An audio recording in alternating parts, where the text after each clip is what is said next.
Salut à tous, allez voilà, la saison est terminée, plus de compétition, une belle saison orientée triathlon. Avec Christelle, on va vous refaire une vidéo très rapidement sur la fin de saison avec la conclusion sur la participation de l'Ironman de Lake Placid et sa participation au championnat du monde à Hawaï. Ça sera très prochainement, donc n'hésitez pas à rester connecté, la vidéo arrive très vite. Pour ma part, en pleine réflexion pour la saison prochaine, avec quelques envies. En fait, il va y avoir surtout deux parties dans cette saison, dans les grandes lignes. On va commencer plutôt par de l'ultra-distance en vélo, parce que cette année, ça m'a vraiment manqué. J'ai trouvé que ces épreuves, ces aventures étaient vraiment des belles aventures humaines. Il va y avoir une première aventure avec l'équipe du secteur, la team Spider, avec un nouvel événement sur le week-end de Pâques avec de nombreux formats à la fois route et gravel. Pour ma part, ça sera un long format route. J'enchaînerai après avec Christelle avec la Race Across France Paris cette fois-ci. On avait déjà fait la Race Across France en duo avec Christelle. Je vous remets la vidéo que l'on avait partagée. Donc cette fois-ci, ce sera à nouveau sur un format d'environ 350 km. Et après, nous basculerons tranquillement sur la saison de triathlon avec essentiellement des formats L, des formats moyenne distance. Par contre, maintenant, place à l'entraînement et place à la planification. Donc peut-être que toi aussi, tu es un petit peu noyé dans tous les termes que l'on entend en termes d'entraînement. Est-ce qu'il faut faire de la basse intensité? Qu'est-ce que c'est de la basse intensité? Est-ce qu'il faut plutôt travailler au seuil? Est-ce qu'il faut faire plutôt des séances de PMA? Est-ce qu'il faut calculer sa FTP? Comment on la calcule? Eh bien écoute, je vais essayer de te simplifier déjà un petit peu le cadre et de vulgariser un petit peu ce que c'est les domaines d'entraînement pour que tu essayes d'y voir un petit peu plus clair. Et si ça t'intéresse, eh ben on pourra créer d'autres capsules en vidéo pour détailler chaque partie de ces domaines d'intensité avec les différentes zones d'entraînement, comment optimiser ton entraînement, comment préparer au mieux tes futurs objectifs. Donc si ça t'intéresse, eh ben reste avec moi jusqu'au bout de la vidéo, je vais te montrer des choses fort sympathiques. Je t'emmène dans la cuisine, je vais te faire découvrir les différents domaines d'intensité.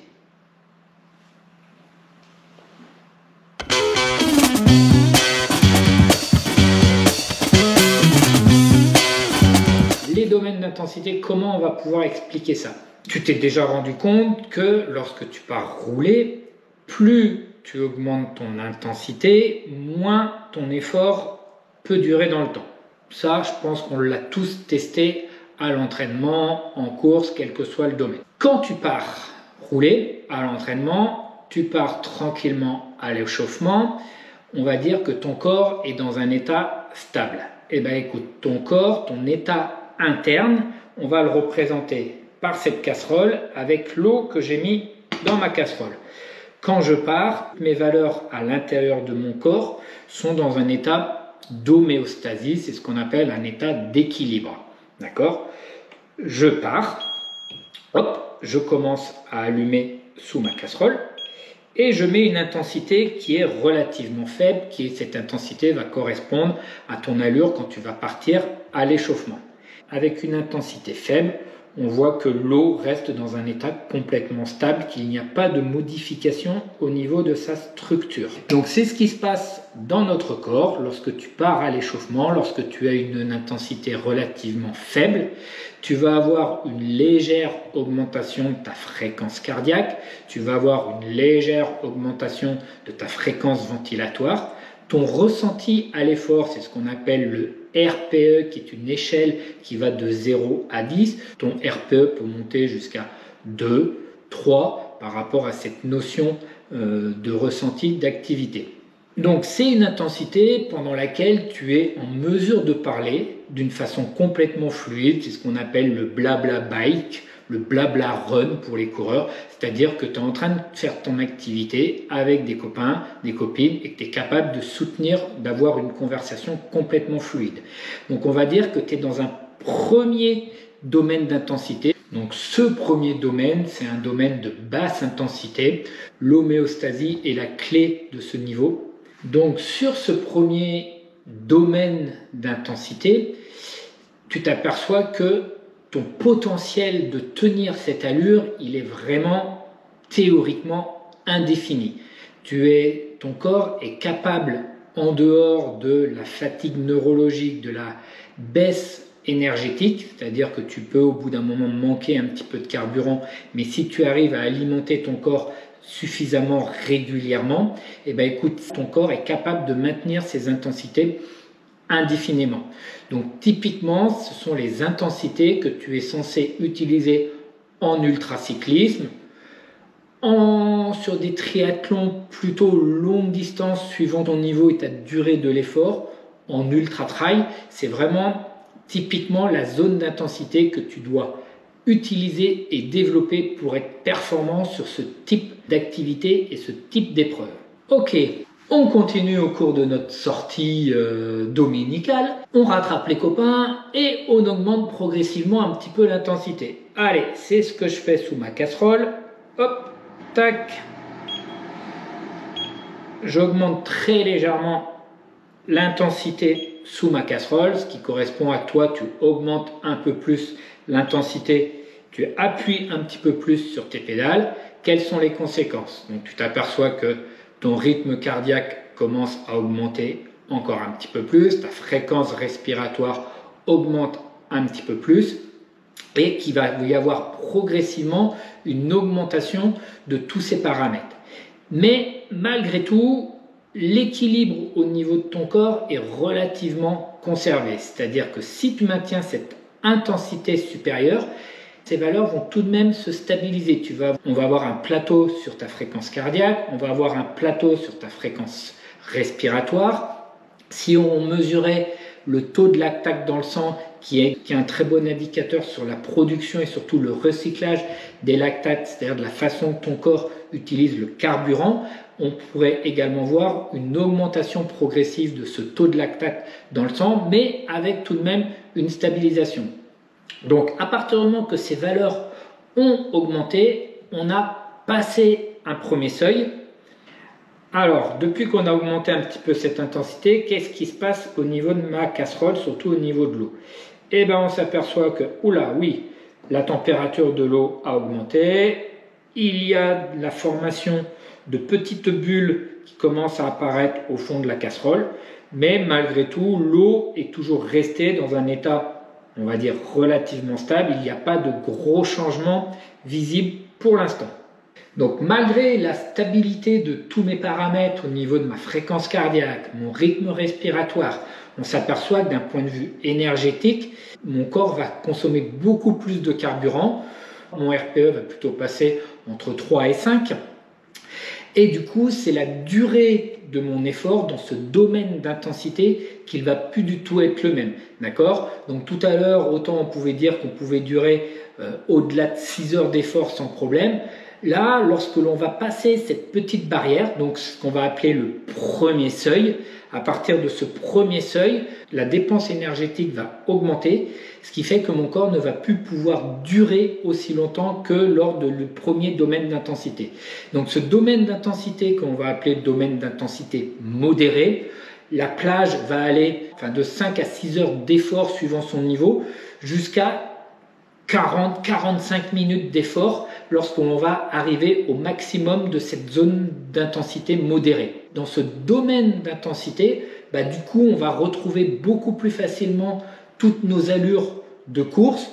Donc sur les triathlons, on va avoir tout ce champ qui vont correspondre du triathlon longue distance au half, au M, au S pour la fin de la zone, au XS pour la toute fin de zone. On va retrouver plutôt ces intensités en cyclosportive. On va retrouver cette intensité chez les coursiers également, surtout à la fin de ce domaine d'intensité. Ce domaine d'intensité va être marqué encore par une zone de transition. Cette zone de transition, on va l'appeler le deuxième seuil. Alors ce deuxième seuil, il porte beaucoup de noms. Seuil ventilatoire, seuil lactique, FTP, qu'importe. Ce qu'il faut comprendre, c'est qu'à partir de ce deuxième seuil, tout l'équilibre que tu avais dans ton corps, donc cette fameuse homéostasie, et là, tout va partir en cacahuète. Plus rien ne va être contrôlable. Donc, je reviens à ma fameuse casserole et à mon eau. Donc là, on se retrouve avec le copain dans notre sortie et on décide de aller tirer un petit peu la bourre. Et bien là, c'est parti, on contrôle plus rien, on augmente à fond l'intensité et on part taquet sans plus rien contrôler.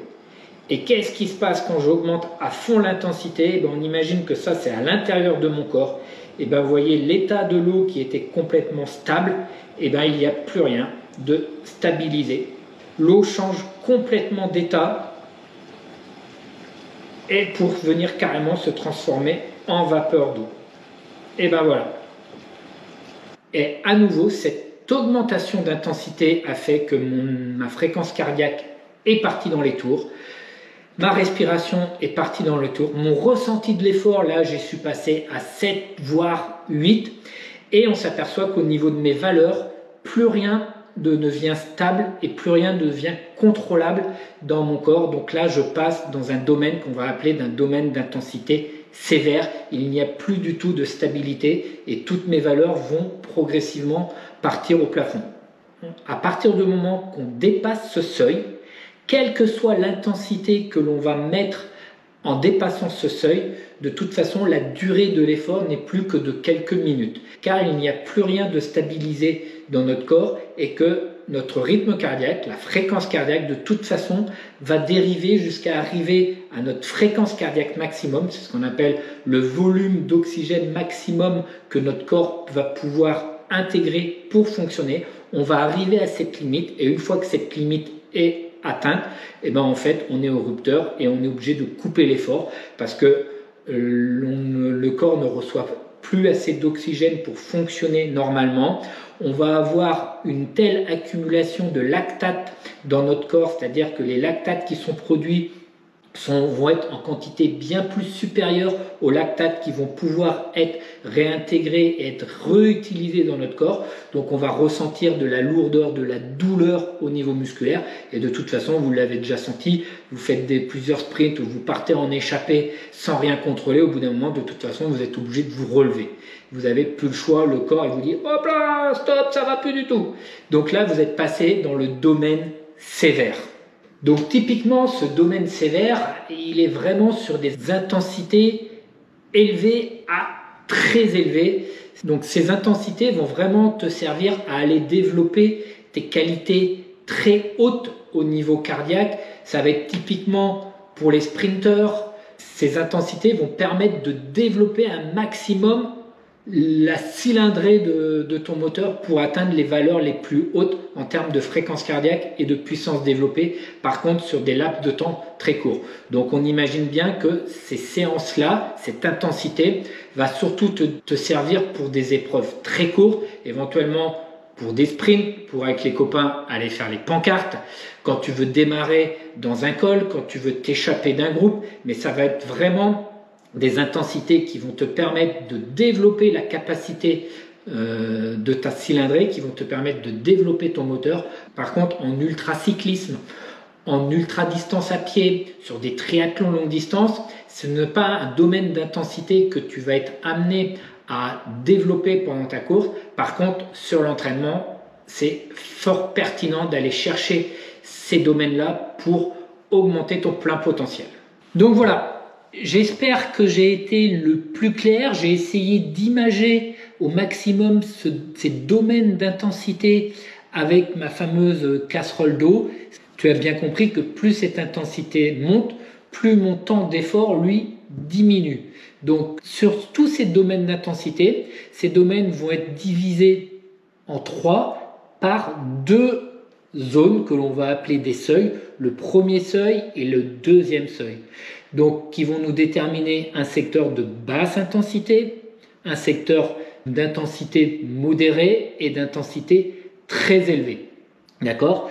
Et suivant le type d'effort que tu vas préparer, il faudra de toute manière avoir une grosse sollicitation sur ces domaines de basse intensité, puisque c'est la basse intensité qui va construire ton socle, qui va construire ta base de ta pyramide et qui va te permettre d'évoluer au-dessus de ces intensités-là. Et suivant le type d'effort que tu vas faire, tu vas aller pouvoir chercher à développer soit le haut de ton moteur, donc ta cylindrée, ta puissance, soit d'être capable de tenir des hautes intensités le plus longtemps possible suivant ce type d'effort. Donc maintenant que tu comprends un peu mieux ce qu'est ces domaines d'intensité, si tu veux qu'ensemble je t'explique comment aller déterminer ces deux premiers seuils et quels sont les types de séances qu'il faut mettre en place pour aller travailler plutôt cette basse intensité, plutôt cette intensité modérée qu'on va appeler la zone tempo, la zone seuil, ou au contraire la zone haute intensité, eh ben écoute, n'hésite pas à me dire ça en commentaire et je me ferai un plaisir de faire une nouvelle vidéo sur les thématiques que tu souhaites que nous abordons. Allez, sur ce, amusez-vous bien, prenez du plaisir en roulant et on se retrouve très vite. Allez, tchuss!